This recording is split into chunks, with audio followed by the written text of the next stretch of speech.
গোবর্ধনের সংবর্ধনায়। আগে নাকি গোবর ছিল গোবর্ধনের মাথায়। পরীক্ষাতে মারতো সে ফেল, লাড্ডু পেত খাতায়।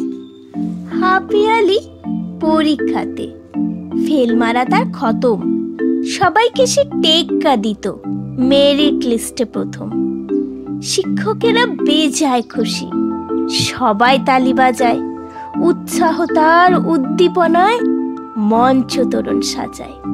গোবর্ধনের সংবর্ধনা, মঞ্চে লেখা ব্যানার। গোবর্ধনের ভাবটা যেন দিগ্বিজয়ী সেনার।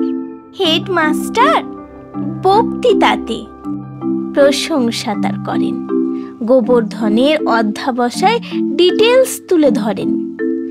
হেডমাস্টার প্রশ্ন করেন গোবর্ধনের কাছে, বলো বাবা, কিছু চাওয়ার কিংবা কিছু জানার আছে? খুব বিনয়ে গদগদ শ্রী গোবর্ধন জানায়, প্রশ্নপত্র ছাপা হবে কোন সে ছাপাখানায়?